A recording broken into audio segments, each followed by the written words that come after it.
મેં જ્યારથી પણ ઉમેદવારી ફોર્મ ભર્યું છે ત્યારથી મને એક અજાણ્યા નંબર પરથી ફોન આવે છે. આ નંબર મૌલિક પટેલ નામના વ્યક્તિનો છે, જે મને પૈસાની લાલચ આપીને બેસાડવા માંગે છે. મહેરબાની કરીને મને કોઈ પૈસાની લાલચ આપશો નહીં. હું ના બેસી છું ના બેસીશ અને છેક સુધી લડીશ. જેને પણ મારી સામે લડવું હોય એ આવી જાય. ઇલેક્શનના દિવસે હું સામે મેદાને જંગ કરવા તૈયાર છું. અમદાવાદમાં કોંગ્રેસના ઉમેદવારને ખરીદવાના પ્રયાસના ગંભીર આક્ષેપો જોવા મળી રહ્યા છે. ભાજપના ઉમેદવારે કોંગ્રેસના ઉમેદવારને 25 થી 50 લાખ રૂપિયાની ઓફર કર્યાનો આરોપ છે. અજાણ્યા નંબર ઉપરથી ફોન આવી રહ્યા છે તે વાત બીનાબેન મોદીએ કરી છે. મૌલિક પટેલ, તમે એ ઉમેદવારને ખરીદવા માટે નીકળ્યા છો. તમે શું એ વિસ્તારમાં ચૂંટણી નથી થવા દેવા માંગતા? જો એમની પાસે એટલા બધા પૈસા હોય તો મારે એ પૂર્વ કોર્પોરેટરને કેવું છે કે જા ભાઈ પેલા આદિવાસી વિસ્તારમાં ને એમને ત્યાં સેવા કર. ત્યારે જ ન્યૂઝરૂમ ગુજરાતની યુટ્યુબ ચેનલને સબસ્ક્રાઇબ કરો અને ઇન્સ્ટાગ્રામ અને ફેસબુક પર ફોલો કરો. અપડેટ રહો, સત્યની સાથે રહો.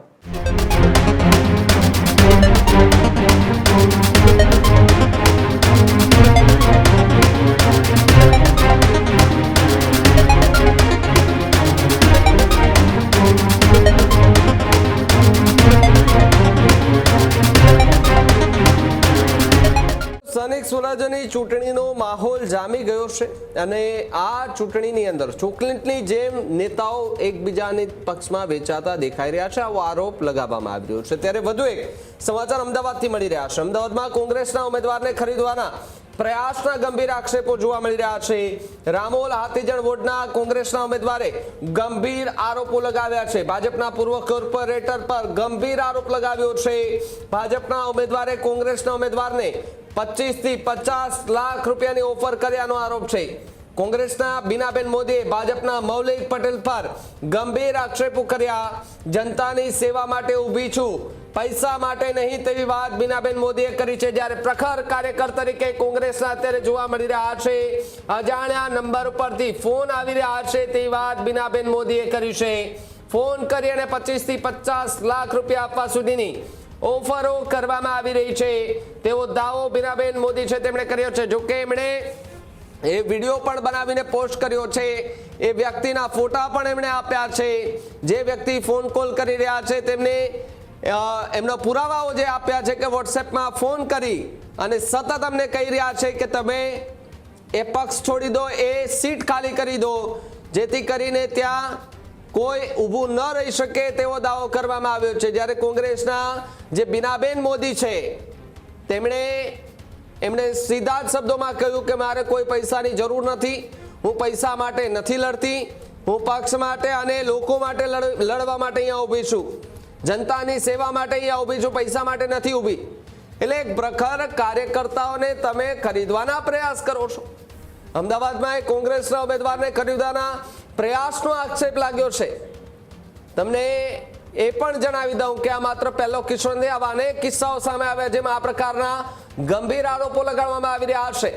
ભાજપના પૂર્વ કોર્પોરેટર પર ગંભીર આરોપ લગાવવામાં આવ્યો. જ્યારે 25 થી લઈને 50 લાખ રૂપિયા સુધીની ઓફરો કરવામાં આવી. વિચારો તમે, સ્થાનિક સ્વરાજ્યની એ ચૂંટણીમાં ઉમેદવારોને ખરીદવાની મોસમો ચાલી રહી છે.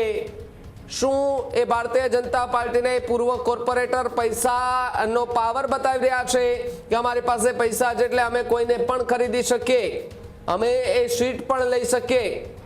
તમે લોકશાહીનું હનન નથી કરી રહ્યા. જો ભારતીય જનતા પાર્ટીના નેતા સાથે કોઈ વિપક્ષે આ પ્રકારનું કામ કર્યું હોય ને એમને ખરીદવાના પ્રયાસ કર્યા હોય તો ભારતીય જનતા પાર્ટી સત્તા પક્ષમાંથી કયા પ્રકારની પ્રતિક્રિયાઓ આવે ભાઈ? એનો પણ જવાબ આપજો તમે. અને આ પૂર્વ કોર્પોરેટરોને પણ મારો એક સવાલ છે કે તમને કોણે કહ્યું કે તમે આ ઉમેદવારને મેસેજ કરો, આ ઉમેદવારને ફોન કરો, તમે આટલા લાખ રૂપિયાની એમને ઓફર કરો, તમે એમને પાડવાના પ્રયાસ કરો? સવાલો અનેક ઊભા થતા જોવા મળી રહ્યા છે. પરંતુ જો પ્રખર કાર્યકર હોય અને પક્ષ સાથે ઊંડાણથી જોડાયેલો હોય, મજબૂત નાતો હોય, તો પછી ક્યારેય ચહેરો ખરીદાતો નથી. એ વાત અહીંયા બીનાબેન મોદી છે તેમણે સાબિત કરી દીધી છે. બીનાબેન મોદીએ તો કહી દીધું છે કે મારે ક્યાં પૈસાની જરૂર છે, પૈસા તો ગમે ત્યાંથી અમે કમાઈ લેશું, પરંતુ મારે જનતાની સેવા કરવી છે, કોંગ્રેસમાં રહીને કરવી છે. એટલા માટે અમારે કોઈ ક્યાંય ખરીદાવું નથી અને અમારે પૈસા પણ નથી જોતા, પૈસા તમે રાખો. સવાલો અનેક ઊભા થતા જોવા મળી રહ્યા છે ત્યારે ભાજપના જે પૂર્વ કોર્પોરેટર છે મૌલિક પટેલ, તેમના પર હવે આંગળીઓ ચીંધાઈ રહી છે કે મૌલિક પટેલ, તમે એ ઉમેદવારને ખરીદવા માટે નીકળ્યા છો, લોકશાહીનો આનંદ કરવા માટે નીકળ્યા છો. તમે એ શું એ વિસ્તારમાં ચૂંટણી નથી થવા દેવા માંગતા? ત્યાંના લોકોના એ મતદાન નથી કરવા દેવા માંગતા? સવાલો એટલા માટે અહીંયા ઉભા થઈ રહ્યા છે કારણ કે જે પ્રમાણે આરોપ લાગ્યા છે, મૌલિક પટેલ પર જે આરોપ લાગ્યા છે અને કહેવામાં આવી રહ્યું છે કે એ જ ભારતીય જનતા પાર્ટીના નેતા કે જેઓ કોંગ્રેસના ઉમેદવારોને ખરીદવા માટે નીકળ્યા છે, 50-25 લાખ રૂપિયાની ઓફરો કરે છે કે અમે તમને એટલા પૈસા આપે, તમે અમારા પક્ષમાં આવી જાઓ અથવા તો તમે સીટ ખાલી કરી દો. ક્યાંક તો એવા પણ આરોપ લાગ્યા છે કે જાનથી મારી નાખવાની ધમકીઓ આપવામાં આવી રહી છે. આ લોકશાહી છે આપણી. આવી રીતે તમે કોઈની સીટો છીનવશો ભાઈ? ભારતીય જનતા પાર્ટીનો પક્ષ એટલો મોટો મજબૂત છે છતાં પણ તમારે કોઈની એ સીટો ખાઈ જવી છે. તમે પૈસાની લાલચો આપીને તમે કોઈ સીટો લેવા માંગો છો, બિનહરીફ જાહેર કરવા માંગો છો. ત્યાંની એ જનતા શું કરશે? એ કમનસીબની વાત છે કે ત્યાંની જનતા કશું બોલતી નથી. જનતાએ પણ હવે બોલવું પડશે કે તમે ભલે બિનહરીફ જાહેર થઈ જાઓ પરંતુ તમે કામ કરજો, તમે આ વિસ્તારના કામ કરજો, એમને સવાલો કરજો. કારણ કે નેતાઓ 5 વર્ષમાં એક જ વાર દેખાશે ચૂંટણી હશે ત્યારે, બાકી નેતાઓ તમારા વિસ્તારમાં નહીં દેખાય. વિકાસની વાતો નથી કરવાની, વિકાસ પણ કરજો તો તમને બીજી વખત કોઈ 5 વર્ષ માટે ચૂંટાઈને મોકલશે. આવા વાત એ કોંગ્રેસ માટે પણ છે, આપ માટે પણ છે ને ભાજપ માટે પણ છે. ભારતીય જનતા પાર્ટી માટે એટલા માટે છે કે અત્યારે એની સત્તા છે, સરકાર એમની છે ગુજરાતમાં, અને વિકાસ નથી થયો એવી વાત પણ નથી. વિકાસ થયો પણ છે, પરંતુ જ્યાં વિકાસ નથી થયો ત્યાં પણ વિકાસ કરવો જોઈએ. ન માત્ર એક શહેરીજનોને વિકાસની હરણફાળ ગિફ્ટો આપવી જોઈએ, પરંતુ જે ગામડાનું જે છેવાડાનો જે ગામ છે, છેવાડાના જે લોકો છે, એમને પણ આજે પ્રાથમિક સુવિધા મળવી જોઈએ. આદિવાસી વિસ્તારોની અંદર પણ તમે જાઓ, હું એમ કહું કે આજે ભાઈ પૂર્વ કોર્પોરેટર છે જે 25-50 લાખ રૂપિયા ઉમેદવારને આપીને ખરીદવાની વાત કરે છે. જો એમની પાસે એટલા બધા પૈસા હોય તો મારે એ પૂર્વ કોર્પોરેટરને કેવું છે કે જા ભાઈ પેલા આદિવાસી વિસ્તારમાં ને એમને ત્યાં સેવા કર, એમને આશીર્વાદ મળશે તો તમને આગામી સમયમાં તમારું સારું એવું પરિણામ પણ તમને મળશે. તમારે એ કામ તો કરવા નથી ને તમારે કોકના એ ઉમેદવારો છે તેમને ખરીદવા નીકળ્યા છો તમે ભાઈ. તમારી પાસે એટલા બધા પૈસા હોય તો બીજા કોઈની સેવા કરો. આદિવાસી વિસ્તારોમાં જાઓ, કોઈ ગરીબ મધ્યમ પરિવાર હોય એની સેવા કરો, કોઈનું ઘર ન હોય તેમને ઘર સારું બનાવી દો. એમના આશીર્વાદ મળશે તો તમે પ્રગતિના પંથે ચડશો. પરંતુ નહીં, તમારે તો કોઈના એ ઉમેદવારો ખરીદવા છે, તમારે સીટ ત્યાંથી ખાલી કરાવી છે અને બિનહરીફ જાહેર કરાવી દેવી છે. આ રીતે તમે જીતશો, આ રીતે તમારો ત્યાં એ ઝંડો લહેરાવશો તમે કે અમે જીતી ગયા. ચૂંટણી તો થઈ નથી તો તમારી જીત કેવી રીતે થઈ ભાઈ?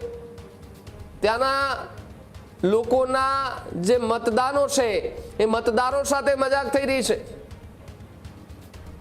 જ્યારે કોઈ ખરીદાઈ જાય ને, કોઈ નેતા એ ચૂંટણી લડવા માટે ઉભો હોય ને પછી એમને લાલચ આપવામાં આવે ને ખરીદાઈ જાય તો પછી એમણે પણ લોકશાહીનો આનંદ કર્યું કહેવાય.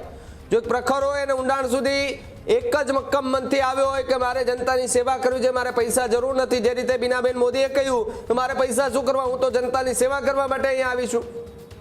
જો એમને ખરીદાય જ જવું હોત તો એ તો ખરીદાઈ ગયા હોત, પરંતુ નહીં, તેમને લોકોની સેવા કરવી છે, તેને લોકોનો અવાજ બનવું છે.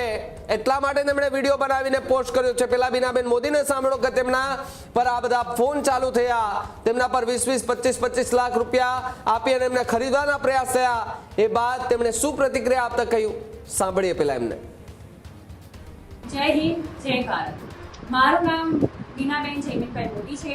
હું 48 ગ્રામ હાથીજણ વોર્ડ કોંગ્રેસ સમિતિમાંથી ઉમેદવાર છું. મેં જ્યારથી પણ ઉમેદવારી ફોર્મ ભર્યું છે ત્યારથી મને એક અજાણ્યા નંબર પરથી ફોન આવ્યો છે. મેં તપાસ કરી તો મને જાણ થઈ કે આ નંબર મૌલિક પટેલ નામના વ્યક્તિનો છે, જે મને પૈસાની લાલચ આપીને બેસાડવા માંગે છે કે ભાઈ તમે ફોર્મ પાછું ખેંચો. મારા સગા સંબંધીઓ, મારા જે ઓળખીતા છે એના દ્વારા મને લાલચ આપવામાં આવે છે. આ જ વિડીયો દ્વારા હું એક વાત જાહેર કરવામાં આવું છું, મહેરબાની કરીને મને કોઈ પૈસાની લાલચ આપશો નહીં. હું ના બેસી છું, ના બેસીશ અને છેક સુધી લડીશ. હું કોંગ્રેસ માટે જ લડું છું, કોંગ્રેસ માટે લડીશ. હું જનતાની સેવા કરવા માટે ઊભી થઈ છું, ના તે પૈસા માટે. અને જેને પણ મારી સામે લડવું હોય એ આવી જાય ઇલેક્શનના દિવસે. હું સામે મેદાને જંગ કરવા તૈયાર છું. જય હિન્દ. હજુ સુધી તમે અમારી ચેનલને સબસ્ક્રાઇબ નથી કરી તો અત્યારે જ ન્યૂઝરૂમ ગુજરાતને સબસ્ક્રાઇબ કરો, ફેસબુક અને ઇન્સ્ટાગ્રામ પર ફોલો કરો.